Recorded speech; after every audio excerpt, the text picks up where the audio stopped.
Hey everyone, welcome back in my channel. इस channel पर आप इंग्लिश स्टोरीज से रिलेटेड वीडियोस देखते हैं जिसमें कि इंग्लिश स्टोरीज का हिंदी में अनुवाद करना सिखाया जाता है। इसके साथ ही स्टोरी को रीड करना और इंग्लिश वर्ड्स के करेक्ट प्रोनाउंसिएशन के बारे में भी आप इस चैनल के थ्रू सीखते हैं। तो अगर आप इस चैनल पर न्यू हैं, मेरी वीडियो को पहली बार वॉच कर रहे हैं तो मेरे चैनल को सब्सक्राइब ज़रूर करें और जो बेल का आइकन दिख रहा है उसे भी प्रेस कर दें ताकि मैं जब भी वीडियो अपलोड करूं तो इसका नोटिफिकेशन आप तक पहुंच जाए।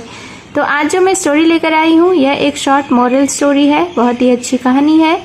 वीडियो के एंड तक बने रहिएगा। इस स्टोरी में जो वर्ड्स यूज़ हुए हैं वो एडवांस्ड लेवल के हैं, तो आपको बहुत सारे न्यू वर्ड्स इस स्टोरी में सीखने को मिलेंगे।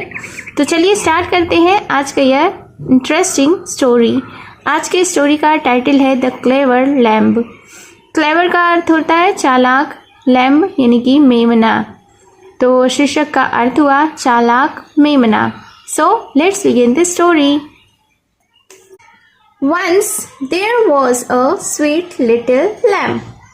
वंस यानी कि एक बार, there was a sweet little lamb यानी कि एक छोटा प्यारा मेमना था। He used to go to the meadow with his flock to eat the lovely soft grass। सबसे पहले सेंटेंस के वोकैबुलरीज को देखते हैं। ही का अर्थ होता है वह, मेडो का अर्थ होता है घास का मैदान, फ्लॉक यानी कि झुंड, ईट यानी खाना, लवली यानी कि प्यारा, सॉफ्ट ग्रास यानी मुलायम घास। तो इस सेंटेंस के मीनिंग को देख लेते हैं। He used to go to the meadow with his flock to eat the lovely grass यानी कि वह अपने झुंड के साथ घास के मैदान में प्यारी मुलायम घास खाने जाता था। But unknown to him, danger lurked out there। unknown यानी कि अज्ञात, danger यानी खतरा, lurked यानी छिपा था। तो फिर क्या हुआ? बट अननोन टू हिम यानी लेकिन उसे यह पता नहीं था या उसके लिए यह अज्ञात था। डेंजर लर्क्ड आउट देयर कि वहाँ खतरा छिपा है। A big bad wolf kept a watch on him.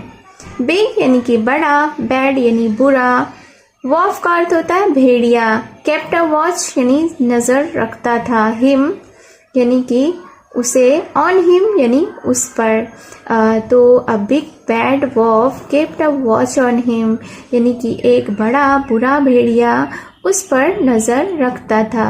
किस पर नजर रखता था? मेमने पर। One day the wolf attacked the lamb and carried him away। Attacked का अर्थ होता है आक्रमण किया या हमला किया। कैरिड हिम अवे यानी उसे ले गया। तो फिर क्या हुआ? वन डे यानी कि एक दिन, द वॉफ अटैक द लैम्ब यानी कि भेड़िए ने मेमने के ऊपर आक्रमण किया, हमला किया, एंड कैरिड हिम अवे और उसे ले गया। But the lamb was very clever लेकिन मेमना बहुत चालाक था। He said to the wolf in a flattering tone. He said to the wolf यानी कि उसने भेड़िए से कहा, सेड यानी कि कहा, इन a flattering tone. Flattering tone यानी चापलूसी वाला स्वर। तो उसने यानी मेमने ने भेड़िए से चापलूसी वाले स्वर में कहा, I have heard that you play the flute beautifully. क्या कहा? कि आई हैव हर्ड दैट कि मैंने यह सुना है कि यू प्ले द फ्लूट ब्यूटिफुल्ली आप बहुत सुंदर बांसुरी बजाते हो। तो हियर का अर्थ होता है सुनना, हर्ड यानी कि सुना, प्ले यानी कि बजाना, फ्लूट यानी बांसुरी, ब्यूटिफुल्ली यानी सुंदरता से या सुंदर से। No one can match you कोई भी आपकी बराबरी नहीं कर सकता। Before you eat me I would like to hear you play the flute। और आगे उस मेमने ने कहा कि before you eat me इससे पहले कि आप मुझे खा जाएं, I would like to hear you play the flute मैं आपकी बांसुरी सुनना चाहता हूँ या चाहूँगा। The wolf was very flattered to hear this. Flattered यानी खुश हुआ. यहाँ पे flattered का अर्थ खुश होना है. तो the wolf was very flattered to hear this. भेड़िया यह सुनकर बहुत खुश हुआ. He took out his flute and began to play. Took out यानी निकाला. Began यानी शुरू किया. तो उसने he took out his flute, उसने अपनी बांसुरी निकाली and began to play, और बजाने लगा. The lamb kept telling him to play different tunes. अब मेमना उसे अलग अलग धुन बजाने के लिए कहता रहा. Meanwhile, the shepherd and the dogs heard the flute. Meanwhile का अर्थ होता है इस दौरान. shepherd यानी कि चरवाहा, dogs यानी कुत्ते. तो इस दौरान the shepherd and the dogs heard the flute यानी कि चरवाहे ने और कुत्तों ने उसकी बांसुरी सुनी. दे immediately got into action. वे तुरंत हरकत में आ गए.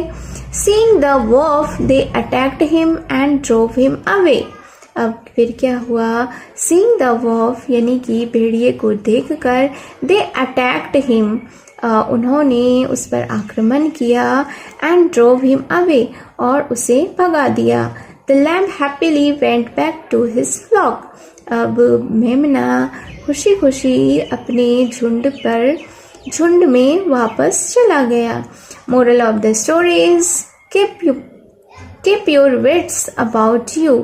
तो इस सेंटेंस का अर्थ हुआ कि अपने बारे में अपना विवेक रखना चाहिए, यानी कि हमें जो भी परिस्थिति हो उसमें सतर्क रहना चाहिए और अपनी बुद्धि का इस्तेमाल करके उस परिस्थिति से निकलना चाहिए. So it was the story. I hope you have enjoyed the story. और आपने इस स्टोरी में बहुत सारे न्यू वर्ड्स सीखे होंगे. तो अगर आपने अभी तक मेरे चैनल को सब्सक्राइब नहीं किया है तो मेरे चैनल को सब्सक्राइब ज़रूर करें और बेल का आइकन भी हिट कर दें. तो मिलती हूँ मैं फिर से एक न्यू इंटरेस्टिंग स्टोरी के साथ. Till then take care, bye bye.